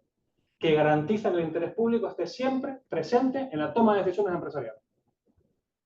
Porque tenemos ya experiencias de algún tipo de colaboraciones público-privadas en donde el sector público hace así, pone las condiciones, pone las reglas, deja suelo, se olvida y luego tenemos algunos puntos. Porque casos de corrupción y casos de malas praxis, quizás no tanto en vivienda porque ha habido menos colaboración, pero sí en infraestructura, hemos tenido raudales. Entonces, a mí me da más garantía que en el Consejo de Administración también esté el interés público metido. ¿Sí? Segundo dato, ¿esa colaboración debe ser con quién? ¿Con qué tipo de inversor? Y aquí aparece, y termino con la parte europea que creo que es más importante, aparece con las Housing Associations, que son proveedores sociedades de vivienda, son promotores sociedades de vivienda, privados, que su objetivo no es forrarse. Su objetivo no es forrarse, su objetivo es tener una rentabilidad, no tienen rentabilidad, porque tienen cero, o tienen rentabilidad limitada, que sería la discusión que habíamos tenido de rentabilidad, 3,5 en el caso de Están a caballo, están a caballo entre una empresa privada y una fundación sin ánimo de lucro. Correcto, pero para eso hay que generar una estructura para montarlas. Incluso yo diría de colaborar con las existentes en esos países que tienen parques enormes, ¿no? En el caso de Países Bajos. Entonces, claro, el tipo de colaboración que necesitamos requiere unas reglas que favorezcan a esos actores y no tanto a otros actores que no existen, que no existen, pero bueno, existen hay pequeñitos casos en Cataluña y en País Vasco, en Madrid menos, eso es verdad, pero que hay que crearlo y para eso hay que empezar a hacer una política favorable. Ahora tú me dices, Plan Vive. El Plan Vive lo conozco bien. A mí teóricamente me gusta el Plan Vive. Ahora, vamos a la práctica. ¿A qué precio se están poniendo las viviendas en el Plan Vive? ¿A qué precio? ¿Y en dónde? A 1.000 euros. Entonces, claro, ojo. O sea, no sé qué, o sea, el precio de mercado, de hecho, los datos eran que estaban aproximadamente a 5 o 6% de diferencia del precio de mercado. O sea, estaban prácticamente a precio de mercado. Y tú dices, ¿cómo es posible que tengas un precio prácticamente a precio de mercado cuando yo, sector público, te he regalado el suelo? El suelo de media, él me lo dirá, el suelo de media, pues representa el 30% del coste de construcción. Entonces, a mí los números, macho, no me salen. También se dan subvenciones. Y aquí, Julián, cuando quieras, yo te presento, porque he tenido suerte de conozco bien el caso del Plan Vive. Participo por el trabajo de la Comunidad de Madrid, quiero decir que pues cuando quieras te presento a alguno de los promotores que ha participado del Plan Vive y que me ha dicho a mí, macho, yo aquí me forro. Yo aquí me forro. Yo aquí, con las condiciones que me han puesto, lo que yo doy, yo aquí me forro y además estoy dando un servicio que no es asequible y que no llega a las mayorías, porque alguien, para que sea el 30% de sus ingresos, alguien que pone 1.000, o sea, para que una familia pueda pagar 1.000 euros, tiene que cobrar 3.000. Joder, macho, eso al alquiler asequible es que hemos pervertido la palabra asequible con ese tipo de modelos. En el caso de Barcelona, las 4.500 viviendas, precio metro cuadrado, 7 euros. Con sector privado incluido. Estaba ahí Neynor, que lo conocerás, Neynor y Cebasa. ¿Sí? Entonces, ellos en Cataluña y en Barcelona cumplen unas normas y aquí cumplen otras. Ganan allí menos, ganan aquí más. Allí dan un servicio que es más asequible para la población, aquí menos. Por tanto, discutamos los detalles. Yo en lugar de decirles que estoy en contra de la colaboración público-privada, le diría que discutamos los detalles, que ahí están el demonio. Y termino, prometido, con el corto. Claro, ¿qué hace? Esto es muy bonito. Largo, consenso, dinero, impuestos, no sé qué, nos ponemos de acuerdo. Perfecto. ¿Cuánto vamos a tardar? Yo calculo así, haciendo así unos 20 años. Por lo menos. Por lo menos. Unos 20 años por lo menos. ¿Vosotros dentro de 20 años qué edad tendréis? ¿Estáis dispuestos a esperar? A que, bueno, pues ya llegará, macho, o la lotería generacional os tocó pagar el pato. Pues yo creo que que democráticamente no es asequible. Entonces, para eso hay que tener medidas a corto, que es la que yo le quiero preguntar a él, que luego él me diga las suyas. Las mías y las de los países europeos que estaban aquí. Uno es regular cualquier tipo de vivienda que no dé o no oferte o no cumpla su función social. Ejemplo, vivienda turística. Ya sabemos, y ya sabemos con datos, que el aumento de la vivienda turística disminuye la oferta y sube los precios. Los turistas tienen que estar en sus lugares, que es en los hoteles, en los hostales, sí, para eso. El planeamiento urbanístico decidió que era para eso. Pero en suelo residencial, y el que es urbanista, en suelo residencial no puede ser que se haga vivienda turística. Perfecto. Por tanto, si os hay que parece, el regular. tema de vivienda turística lo tocamos luego, que hay una pregunta específica. Y el segundo es temporada, habitaciones, que son dos tipos de acceso a la vivienda en donde se iguala una relación que es desigual y donde se desprotege al máximo al inquilino. El inquilino tiene que tener como mínimo los mismos derechos que tiene con el contrato de larga duración, como mínimo. Ese sería un paquete.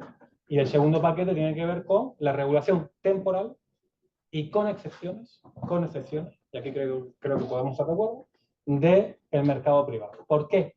Porque no vamos a llegar, o sea, mientras tú vas construyendo este parque que va a dar solución a largo plazo, yo tengo que meter un mecanismo que evite que todos nosotros estemos pagando por encima continuamente de nuestra capacidad adquisitiva. De nuevo, los propietarios van a ganar dinero. Lo que pasa es que quizás no ganen tanto, ¿sí? Entonces, ¿cómo se hace? Con la regulación que se ha hecho ahora en Cataluña y en otros lugares. No es perfecta, a mí no es la que más me gusta, pero tiene que tener unas excepciones. Esas excepciones son que cuando vayas a rehabilitar se pueden subir los precios, así se quita el desincentivo que se decía de que no se rehabilita, y por otro lado, que si haces una vivienda nueva, de oferta nueva, también se excepciona, porque así te incentivo no a comprar, sí a construir, que para mí es la discusión principal, ¿no? Pero regular hay que regular, y aquí la Comunidad de Madrid, por desgracia, ha decidido que no, y que los inquilinos que se fastidien. Y que tan bueno es el modelo que ha subido un 100% el precio de alquiler en la última década. O sea que aprendamos de por dónde funciona y aprendamos de Europa. Bueno, hemos venido a debatir, y yo espero no estar defraudando a nadie, porque se supone que él y yo tenemos posiciones diferentes, y las tenemos, ¿eh? Aunque pueda parecer que no, las tenemos y encontradas.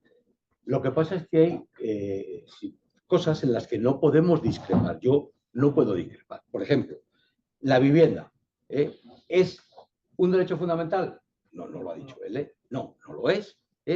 Pero realmente la vivienda resulta fundamental para un desarrollo personal y profesional de las personas. ¿Cómo voy a discrepar yo ahí de él? No puedo discrepar, ¿no? La segunda, sabemos, al menos los economistas, los sociólogos, etcétera, que el hecho de que haya falta de vivienda, no haya posibilidad de acceso a la vivienda, constituye una limitación a la movilidad laboral y a la creación de empleo y a la creación de riqueza. ¿Cómo voy a poder estar yo en desacuerdo con eso? En lo que estamos y baja la productividad, salió un informe el otro día. Claro. Lo que discrepamos realmente es no en los objetivos finales, sino tal vez en las medidas y en las fórmulas de enfocarlo, ¿no? Por ejemplo, él decía lo de la Comunidad de Madrid, que no seré yo quien venga a defenderla, pero la conozco bien. Claro, fíjate, Eduardo, que esta colaboración público-privada, ese plan VIVE, todos esos programas de vivienda, tiene 15, la Comunidad de Madrid, diferentes. Él dice, ha conseguido que la vivienda pase de 500 a 1000, no sé, lo que sea, ¿no?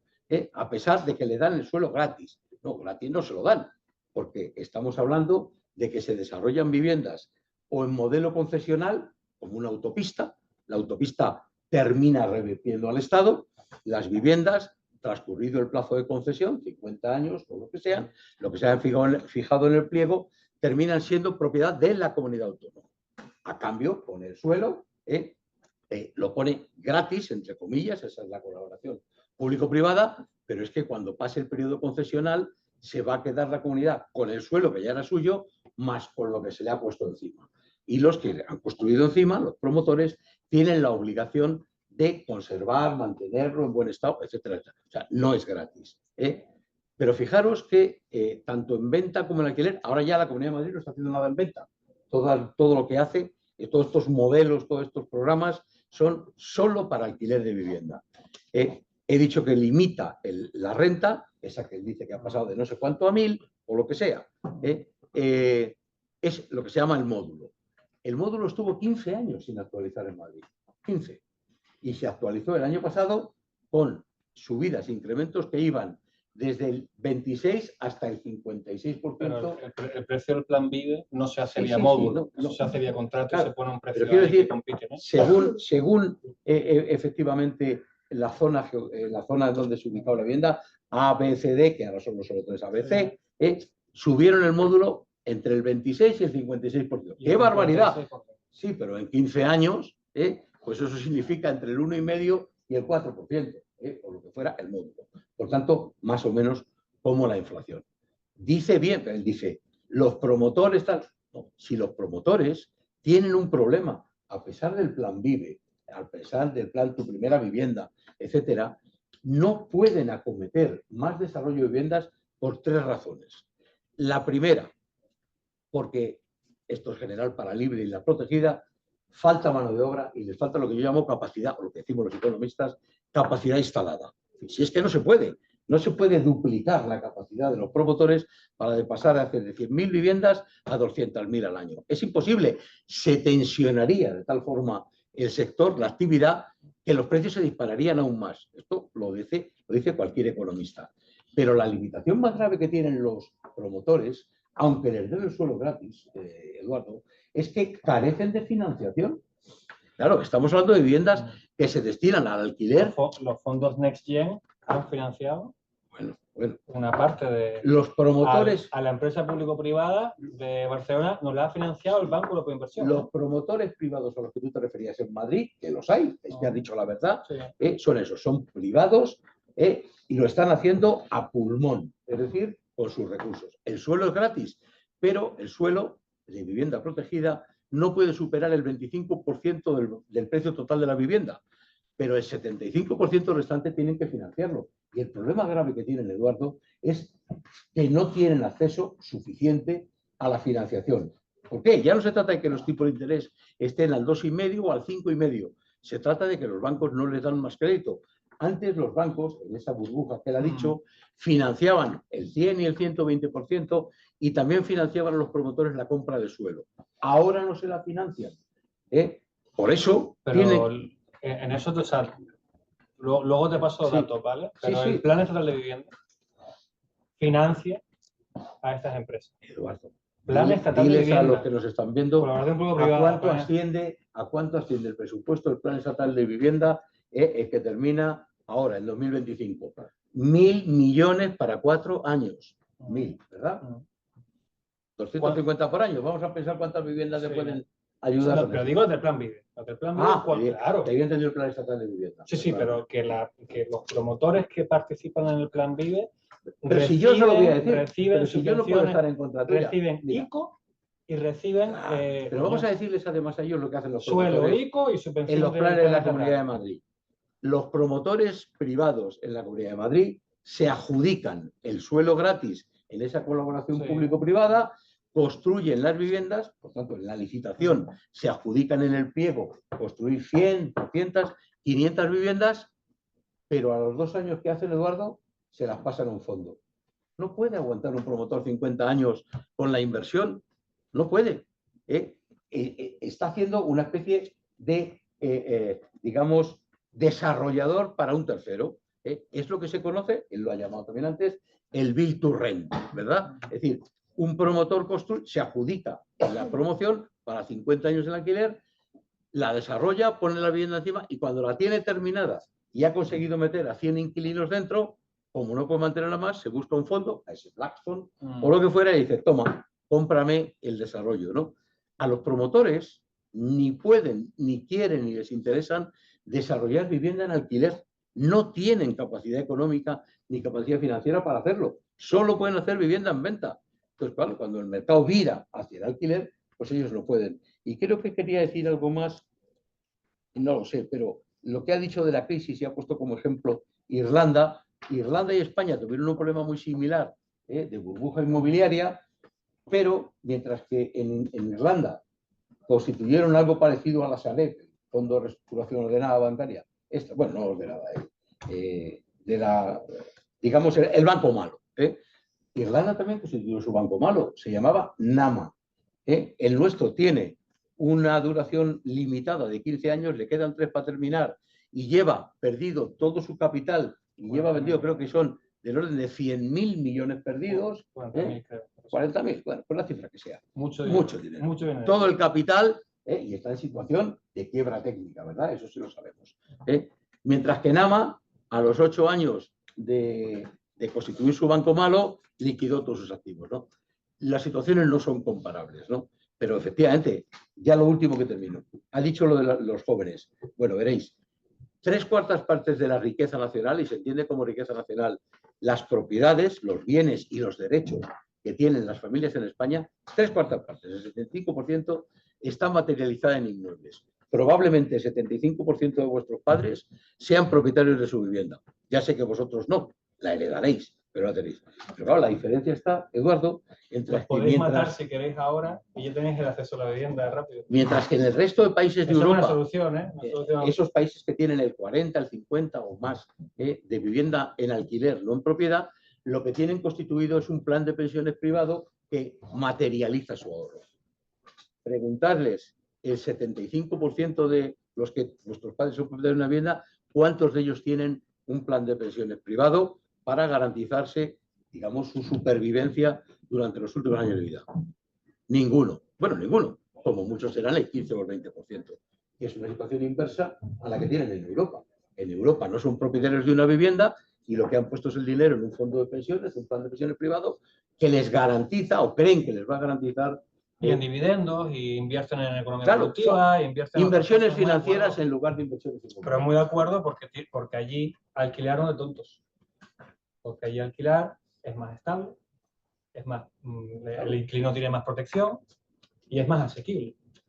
Entonces, claro, lo que pasa es que aquí, si queremos hacer una normativa que copie y emule ese modelo y donde el alquiler sea una opción deseable, y yo lo defiendo, deseable, también lo defiendo por un dato, porque económicamente vosotros vais a vivir, porque estamos en plena globalización, viviréis 4 años en Madrid, 5 años en Londres, 2 años en no sé qué. O sea, el mercado de propiedad ahí, los costos de transacción, si me pongo técnico, claro. Son altísimos. Alquilar es mucho más fácil, ¿no? Claro, si tuviésemos alquileres que den seguridad al inquilino y que sean asequibles, que para mí ese es el gran objetivo. La propiedad en pues la entonces propiedad tendremos una solución. La Pero yo digo que se haga una medida o la otra, y quizás Julián no, pero gente cercana a él, yo creo que sí, van a decir que son medidas bolivarianas y que el mercado se vaya a la mierda y que no sé qué, no sé cuál. La propiedad de la vivienda es una limitación a la movilidad en el empleo. Muy de acuerdo. Y como no podemos discutir que tiene que haber movilidad en el empleo, lo que ha dicho... Ahora te hago una sola pregunta, Julián. A corto plazo, ¿qué le vas a decir aquí a la población joven que necesita solucionar a corto plazo? O sea, sí me gustaría saber tu... que no lo van a poder tener solucionado. Ese es el primer mensaje que os tengo que mandar, es que os engañará quien os diga que esto tiene solución. Desde luego la solución no es la que recientísimamente se ha propuesto, que es una huelga de pagar los alquileres. Esa no es la solución. No digo la protesto, ¿no? No es la solución. La segunda solución, hombre, a todos nos costó, yo soy propietario de mi vivienda y yo me compré una vivienda, pues nada, a poco de casarme me casé joven, ¿no? Era muy difícil también, claro, no son 7 u 8 años de salario, como actualmente, o más, ¿no? Eran menos, pero no resultó fácil comprar una vivienda. Y en aquellas épocas es que casi nadie vivía de alquiler, me refiero a los años 70 y tantos, 75, 80, prácticamente.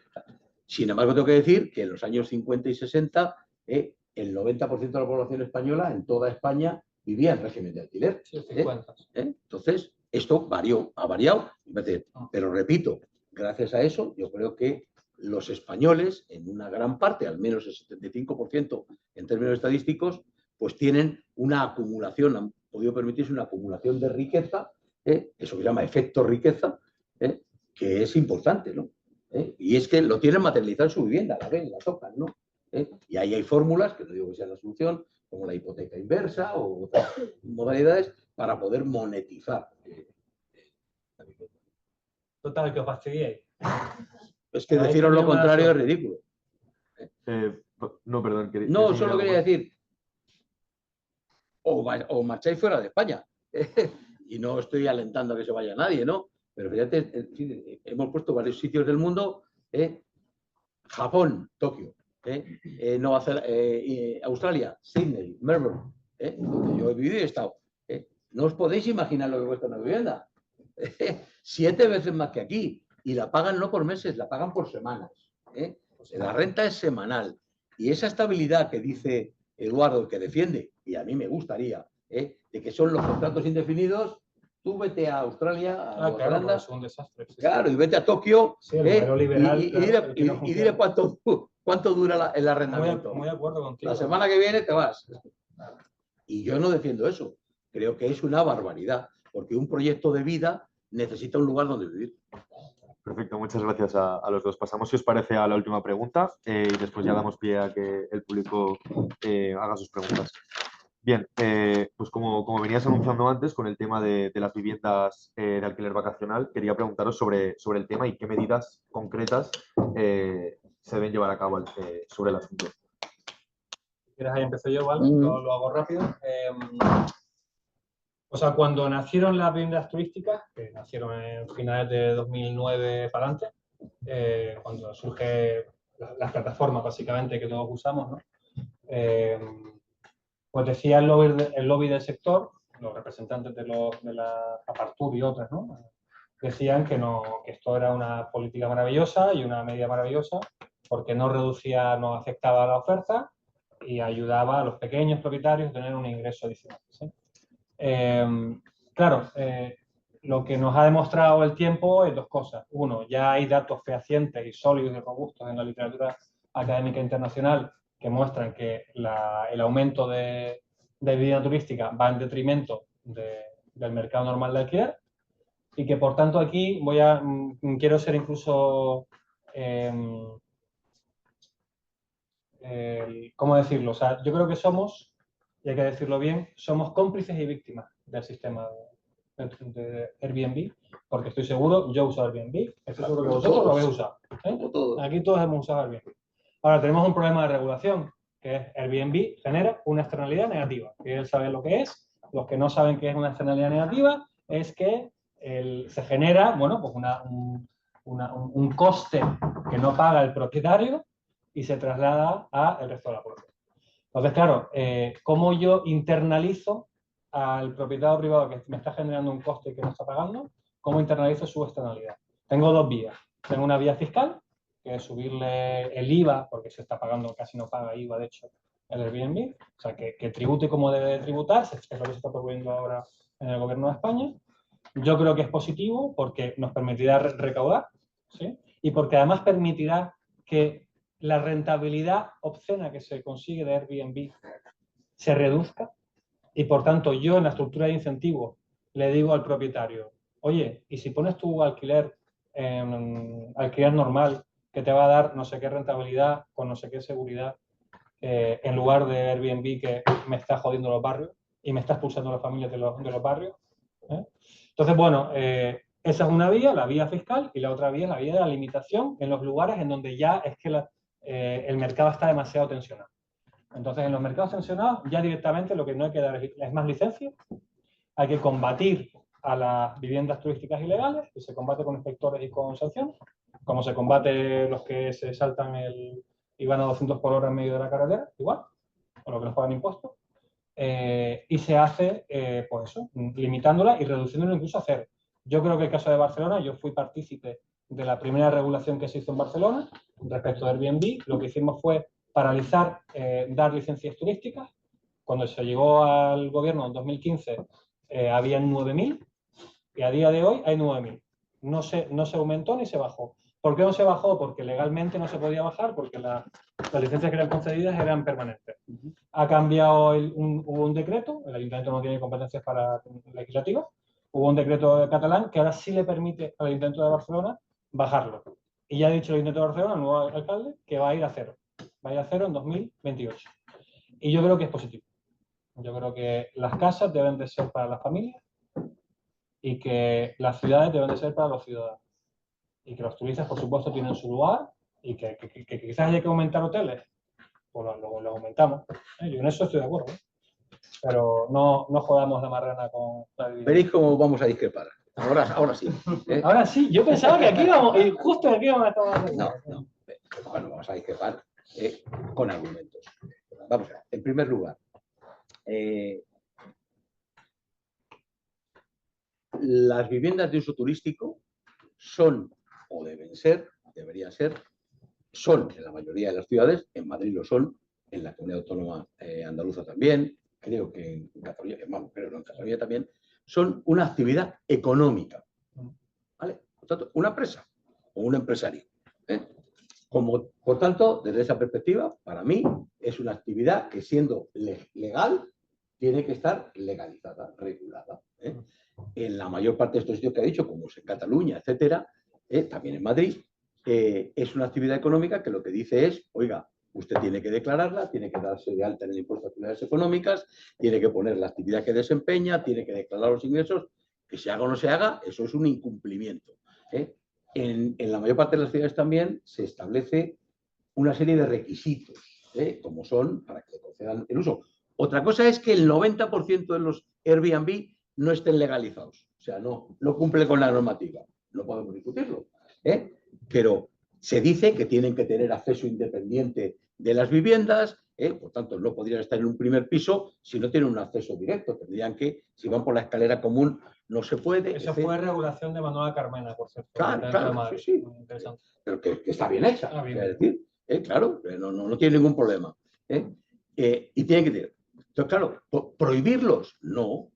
Perseguirlos, entre comillas, supervisarlos, vigilarlos y que cumplan la ley. Es decir, en definitiva, para mí, una vivienda de uso turístico, un Airbnb, es lo mismo que un establecimiento hotelero, ¿no?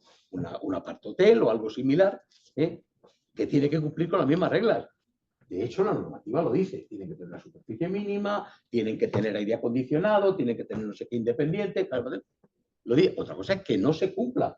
A los incumplidores que se les persiga, ¿no? Pero, oye, prohibirlos per se, no. Como en Madrid las únicas que tienen licencias y que cumplen la normativa municipal que le hizo Manuela Carmena cuando llegó al gobierno, son 1020 o 1030. Como son 1030, eso es un número tan, no es nada. Tan poquito que, pues mira, compro que esas 1030 se les deje. Claro. Bueno, pero quiero decir que existe. Ahora, los 90.000, yo estoy esperando que el Ayuntamiento de Madrid se ponga las pilas. Bueno, porque el Ayuntamiento de Madrid, el nuevo, desmontó el equipo de inspección y sanidad. Lo desmontó. Sí, vamos a decirle también a las personas que escuchan que el Ayuntamiento de Madrid antes de verano, dictó una moratoria de licencias de viviendas de uso turístico. Es decir, el que la tenga legalmente concedida la tiene, pero el que la pida es que no se le conceda, es que no puede pedirla mientras dure la moratoria. Pero eso es contradictorio con lo que acabas de decir, ¿no? Voy a decir. Pero pregunto, ¿no es contradictorio? Ahora voy. Han hecho también en Cataluña, ¿no? Lo que hizo el gobierno municipal o lo que fuera. Claro, ¿qué es lo que ocurre? Ocurre en Barcelona, ocurre en Madrid. Que la capacidad instalada hotelera en España, en las grandes ciudades, es insuficiente. Es insuficiente. Tenemos ya casi 90 millones de turistas, vamos a tener este año, ¿no? Ya era insuficiente. ¿Qué es lo que ocurre? Si es que las decisiones tienen consecuencias. Ahora mismo no hay quien compre un hotel en España. No lo hay. ¿Por qué? Lo venden, claro, sí, pero a unos precios que ya no salen los números a nadie. Es decir, y en Barcelona, como en las Islas Baleares, entre otras, se impuso una moratoria hotelera que significaba que no se podía construir o crear una nueva plaza hotelera. Y repito, ya he dicho en el principio de exposición que para mí un Airbnb o una vivienda de uso turístico, que la llamamos vivienda, pero que es un establecimiento turístico materializado en vivienda, tiene que cumplir los mismos requisitos y las mismas condiciones que otro establecimiento hotelero, ¿no? Pues hizo una moratoria y el efecto que ocurrió es que hoteles ilegales, apartamentos ilegales, ¿quién puede alquilar hoy en Baleares o en Ibiza? Los trabajadores no pueden. Las empresas les están dando alojamiento porque si no les dan alojamiento, ninguno se va a trabajar allí. A los precios que tiene la vivienda en venta o en alquiler, nadie puede permitirse. Y ahora, sí, efectivamente, ayer o antes de ayer hemos conocido un acuerdo del PSOE con Sumar en materia fiscal que incluye las viviendas turísticas y dice literalmente para que se les aplique el 21% de impuestos, del IVA. ¿Por qué? Y los establecimientos hosteleros tienen el 10% de IVA. ¿Por qué a ellos el 21%? ¿Para penalizarles? ¿Por qué? Obliga usted a cumplir los requisitos y si estamos de acuerdo que es una actividad económica del rango hostelería, oiga, cóbrele el IVA que le cobran a los demás. No, a usted el 21%. ¿Pero por qué? Eduardo. ¿Y qué es lo que me decías que te contestara? No sé qué me has dicho, que era una contradicción. Ah, sí, lo de esas. Sí, por una parte, decías que te parece bien que haya viviendas legales. ¿Ilegales? Legales. Ah. ¿Ha quedado claro? Sí. Que sean legales. Viviendas turísticas legales. Y que no... Que cumplan los requisitos. Y que no las reduzcamos. Claro, si son No, legales. lo que yo he dicho es las reduzcamos. Si son Tú legales, dices que no. Estamos en la legalidad, hasta aquí estamos de acuerdo. Pero claro, el Ayuntamiento de Madrid acaba de decir que no va a dar más. Una suspensión. Pues una suspensión Eso temporal, fue lo que hizo, no sabemos lo que va a durar. Eso fue lo que hizo Ada Colau en 2015. O sea que me alegro que los compañeros del Partido Popular vayan en esa dirección. Sí. Pero es contradictorio porque al final le estás impidiendo a un propietario que podía haber tenido legalmente la capacidad de meterse ahí. Pero si es que tú lo has dicho. O sea, ahí el liberalismo donde ha quedado. De repente, no, ahora si es que tú lo has dicho, le hemos dicho a los propietarios que no, a ti no. Eduardo, si es que la realidad es la que es y no podemos negarla. El 90%, el 85%, el porcentaje que tú quieras de las viviendas de uso turístico no cumplen los requisitos. No, pero digo sobre las legales, de nuevo. Digo sobre, o sea, yo estoy de acuerdo con la moratoria, yo estoy de acuerdo con Almeida de darle una moratoria a los pisos turísticos. No, pero las que ya tienen licencia pueden seguir ejerciéndola. Sí, por eso es las mil.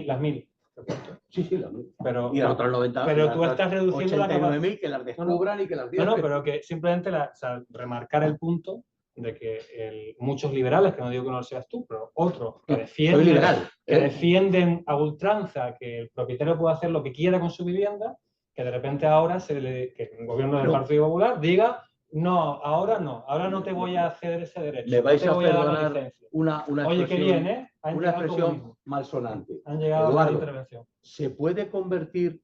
Pero un consenso, yo creo que hemos llegado a un consenso, fíjate. Sí, hemos llegado a un consenso.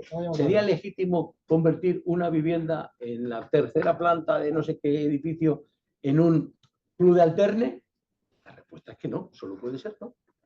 Algunos liberales dirían que sí, ¿eh? No digo tú, ¿eh? Pues no soy yo. Pero algunos liberales yo digo yo que... No puede ser, las cosas tienen... Oye, ¿y significa eso si me llegas a preguntar, ¿estás en contra de los clubes de alterne? Yo digo, no, si tiene una legislación y la cumple, lo que pasa, Julián, ahí en la carretera de Seseña, ¿no? Pero habrá uno. Tú eres un liberal muy socialdemócrata. Vaya, Julián. Seguramente sí. Yo creo que esa es la conclusión que hemos llegado. Pero eso no es malo, ¿no? Es buenísimo. Buenísimo. Es sentido común. Es que no se puede ir contra la realidad, ¿no? Entonces, lo que pasa es que, insisto, son las medidas. Sí, claro. Bien, pues eso, finalizado este bloque. No sé si alguien tiene alguna pregunta que... Perfecto. Bueno, me ha parecido muy interesante lo que has dicho de que en los Países Bajos, el norte, Francia, que hay, bueno, que hay más alquiler y que la gente se puede independizar mucho antes, ¿vale? Pero ¿crees que dices que es importante que aplicar un modelo parecido aquí en España? Pero ¿tú crees que un Estado que no se ha fallado tanto, porque lo habéis dicho, es capaz realmente de aplicar también en España un modelo parecido? Porque en esos países hay una mejora, bueno, la gestión es mucho mejor que la de España, claro está, hay más ingresos, suele haber menos densidad poblacional. Entonces, ¿crees que realmente es fácil aplicar ese modelo aquí en España? No, no es fácil, pero es imprescindible. Y yo creo que en otras, fíjate que cuando llega la democracia española, hay una política de convergencia con el resto de lo que se llama el Estado Social Europeo. Y en política sanitaria, en el sistema sanitario público, el sistema educativo público, que estamos aquí ahora mismo en la universidad pública disfrutando de este debate, y en pensiones, España ha convergido con Europa. Sin embargo, no lo hizo con la vivienda. Con vivienda, los socialdemócratas españoles no aprendieron de sus homólogos europeos. Y ya estaban los modelos. Viena ya existía, en 1977 ya tenía un parque de la hostia. El Partido Laborista, que en ese momento no había llegado todavía Margaret Thatcher, hacía una política pública de vivienda muy interesante en Reino Unido. O sea, que sigue haciendo una buena política de vivienda, ¿eh? Eso es discutible, eso es discutible, pero por lo menos hasta los años 70 la hacía sin duda, ¿eh? El Reino Unido era un modelo. Y no se quiso hacer, por lo que sea, no me voy a meter en el porqué. El hecho es que no se quiso hacer. Ahora, hemos llegado a donde hemos llegado. Pregunta del millón. Los actores políticos del sistema, que son los últimos que necesitan, y la población que demanda nuevas medidas, ¿se están moviendo en la dirección correcta? Y yo ahora sí tengo datos positivos y de esperanza. Primero, las movilizaciones en la calle ayudan, o sea, que todos vosotros os hayáis movilizado el 13 de octubre y haya sido una manifestación masiva, ayuda. El 23 de noviembre se hace en Barcelona, el 9 de noviembre hace un par de días fue en Málaga y en Sevilla. O sea, las movilizaciones importan. Importan porque van en la clave de empujar a los partidos políticos a tomarse en serio el problema. Entonces, la sociedad civil está cambiando su perspectiva y su mentalidad. Pero la segunda es que los partidos lo acepten. Y yo ahora voy a decir, el Partido Popular está cambiando de manera importante su posición. Hace 4 días, viviendas turísticas todas maravillosas, y ahora Málaga y Sevilla dice que le va a cortar el agua y la luz a los que sean ilegales. Y sí, los gobiernos del Partido Popular. Me alegra que se hayan caído el caballo y que hayan entendido que hay que regular, hay que inspeccionar y que eso no está mal, que eso es civilidad y europeísmo. Lo segundo es, por tanto, el Partido Popular, poquito a poquito, creo que va en esa dirección. El Partido Socialista ha pegado un viraje muy importante. Y miraros ahora, esto es primicia, salió hace una semana. Sabéis que el Partido Socialista tiene el Congreso Federal, ahora que es el Congreso máximo del partido, a finales de este mes. Leeros la ponencia marco de vivienda. Es como si lo hubiese escrito Ada Colau. Yo me alegro que el Partido Socialista esté ahora en esa dirección, haya cambiado de perspectiva, haya pasado de tener un ministro que era Ábalos, que decía que la vivienda es un bien de mercado, a tener una nueva ministra que con sus cosas buenas y malas ya dice claramente que la vivienda es un derecho. Y que tú ves el paquete de medidas de esa ponencia y vemos un cambio sustancial.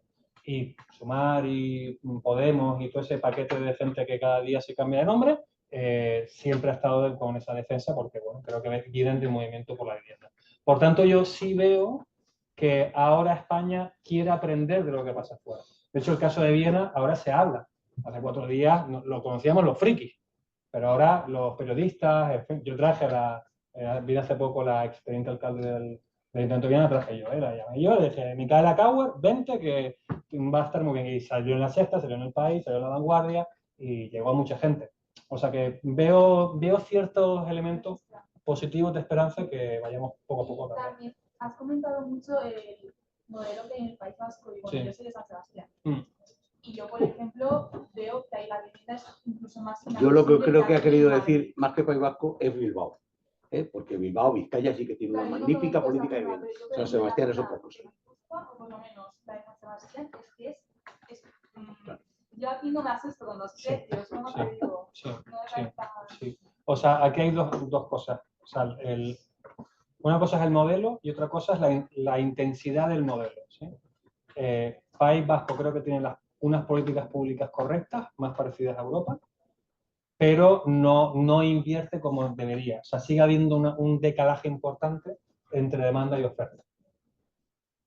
La diferencia es que yo voy a País Vasco y le chuto miles de millones de euros y creo que va en la dirección correcta. Sin embargo, otras comunidades autónomas que van en el sentido contrario, yo le doy dinero y primero ni ejecutan, porque hoy no he hablado de la ejecución de las comunidades autónomas, es un tema técnico, pero es la capacidad de los gobiernos de gastar el dinero que le han sido asignados. ¿Sí? La Comunidad de Madrid ha ejecutado el 43% del 2023. ¿no?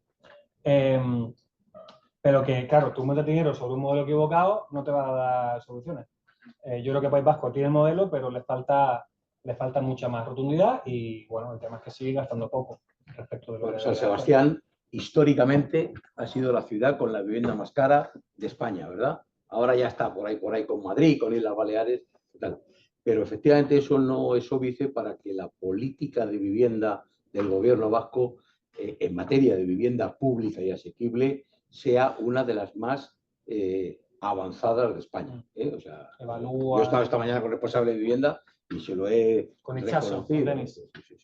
Bueno. Ya, bueno, uno. Dos, la emancipación, eso que os lo ponía tan difícil, ya sabéis tal. Bueno, yo lo sé, seguro que muchos de vosotros habéis estudiado o vivido, por lo menos estudiado, en otros países anglosajones como Estados Unidos, que es el ejemplo clásico, o como digo también Australia y Nueva Zelanda, ¿no? En Estados Unidos todos los jóvenes se emancipan a los 16 años y se van. Y los ves a todos trabajando en los supermercados por horas, igual en Australia, igual en Nueva Zelanda, trabajando por horas, etcétera. El precio de la vivienda es disparado, etcétera, y se emancipan. Se mueven varias veces de estado a lo largo de su vida, es decir, cambian de casa. Siempre digo, no sé si Eduardo estará de acuerdo, en Estados Unidos también existen las hipotecas, pero tú realmente en Estados Unidos nunca eres el propietario de tu vivienda, eres el propietario de una hipoteca. Y cuando te vas y lo que vendes es la hipoteca. Puede que con plusvalía o sin plusvalía, pero venden la hipoteca. ¿Por qué? Porque se cambian muchas veces de casa, de estado incluso, cambian de trabajo, cambian, etcétera, ¿no? Yo creo que la sociedad española en este sentido algo hemos hecho muy mal, no sé si es en materia de vivienda, pero es un fracaso el hecho de que los jóvenes, y tengo 2 hijos en edades similares a las vuestras, realmente piensen más en estar en casa de sus padres, porque es mucho más cómodo, y estamos los padres encantados, va por delante, que no viviendo su propia vida y trabajando. Claro, es jodido, claro, es jodido, yo lo veo. Se van a la universidad y mis hijos han estudiado fuera y los ves que, sí, vosotros estáis aquí, fenómeno, pero mira, vuestra compañera sale de aquí a las 12, se va a trabajar a la cafetería de la universidad o lo que sea, ¿no? Entonces, yo creo que en eso tiene una muy buena parte de culpa el estado del bienestar, que no lo estoy criticando, pero el estado de bienestar, los niveles de estado de bienestar que tenemos en Europa en general y en España en particular. Pero si el estado del bienestar en estos países nórdicos, que donde más estado del bienestar hay, tienen tasas de emancipación bajas. Entonces, claro, intervenir y gastar cuando se hace bien, cuando se hace mal, pues estamos jodidos, pero cuando se gestiona bien, y hay ejemplos de gestión pública muy buenos, ¿sí? Pues entonces ahí funciona. Yo creo que ese debate de liberalismo contra intervención muchas veces es un debate falso. El caso, por cierto, de Estados Unidos, yo viví en Nueva York y he trabajado 4 años para la Universidad de Nueva York y además he hecho papers sobre el modelo de vivienda de Estados Unidos y de Nueva York. En Nueva York, por cierto, sí, le daría un parraque a muchos liberales si descubriesen cómo funciona. El 50% de las viviendas de alquiler en Nueva York tienen el precio controlado. Sí. Se llama Rent Stabilization, ¿sí? Que aloja a 4 millones de... Somos muy ¿vale? No se puede poner Estados Unidos. Tú dices, joder, pero aún así el alquiler en Nueva York es muy caro. ¿Cómo sería si no tuviese ninguna regulación? Que todo el mundo quiere ir allí, claro, eso es un problema. Una cosa que sí estamos de acuerdo es que la globalización está generando un modelo en donde tenemos ciudades globales que tiran para arriba de empleo y estamos generando lugares donde antes había empleo y había distribución territorial del empleo que se están vaciando. Y eso es un problema que nos está pasando a todos los países. Entonces, claro, no es sostenible que todo para Madrid, todo para Barcelona, nada para el resto. Si no es todo. Eso, bueno, pero hay otro fallo de mercado, que el mercado va solo a las grandes ciudades porque hay elementos positivos. Es elemento de atracción, Eduardo.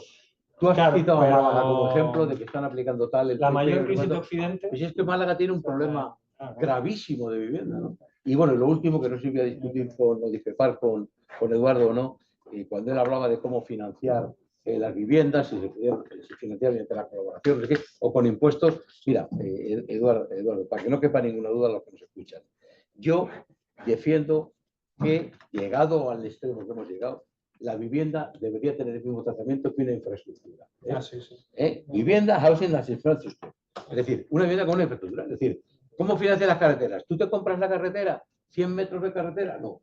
Tú pagas por impuestos y la infraestructura, la carretera, las comunicaciones, lo que sea, es una infraestructura de la que nos aprovechamos, utilizamos todos nosotros, ¿no?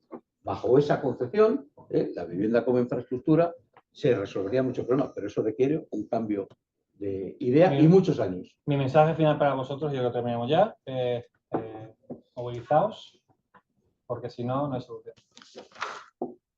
Muchas gracias a los dos, de verdad. Y la mía, la última, como contraposición a lo que dice Eduardo, no os dejéis llevar por falsas promesas y reflexionar. Sois universitarios, tenéis capacidad de asimilar y de reflexionar y de aplicar vuestras propias decisiones. Muchísimas gracias a los dos.